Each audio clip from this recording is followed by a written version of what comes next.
In this stage where we are as a business, we'll assess the type of client it is. Does it fit what we're looking for in the agency? Is it a great creative opportunity? Can we make money out of it? We'll look at all different areas and make a call on it. Look at our own capacity. Typically what we'll do is when an opportunity comes along, we'll sit as a senior team, which will involve myself as the CEO, our head of creative, which is Pepe, maybe our strat partner, Laurent, and one or two other partners, and we'll say, this is the opportunity, do we want this opportunity or not? And we look at it together, and often, you know, a pitch involves a whole lot of people, so it's not like this is the decision, you guys go and do it. You want the people that are going to be involved in the pitch to be excited about the opportunity. So it is it is collaborative in terms of discussing it, and it is a decision we make together as a team.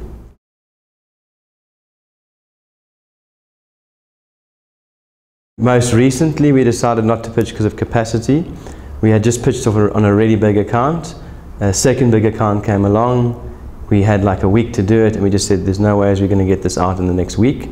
So we turned that one down. To be honest, if the client's brief is very badly defined, if the brief's all over the place, if they don't give us enough time, if they don't follow the ACA code, and there is a code to work to, the industry governing body code, which is the ACA, if they aren't willing to follow that code, which is, allow the agency 2 weeks, go through a credentials process, pay a pitch fee, if they don't follow that process, as an ACA board member and an agency member of the ACA, we actually aren't allowed to proceed with the pitch.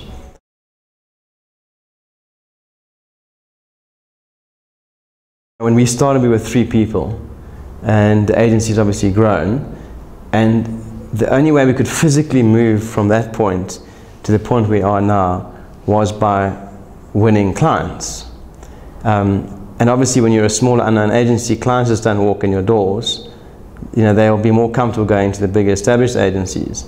So the only way Joe Public could go from where we were, 16 years ago to where we are now, was through pitching. And I think what's amazing about the ad industry is you can be a completely unknown brand one day, and the next day you can be, a bit of a contender in the market. And that's not the case for example, a telco. A telco, you need billions of rands of capital to build a cellular business. Advertising, you don't. You just need a couple of guys that want to make a difference, want to do great work, and you can, build a pretty good business.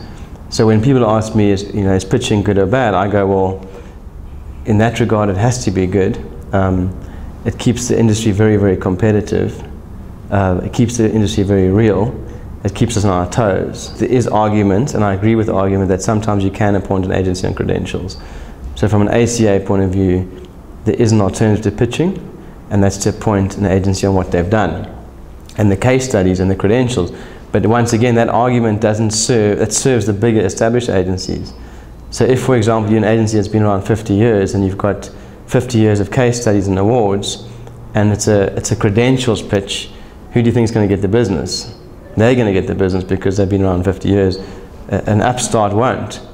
So even in that regard, it evens the playing fields. So as difficult as pitches are, it is the driver of agencies and how they can grow within our sector.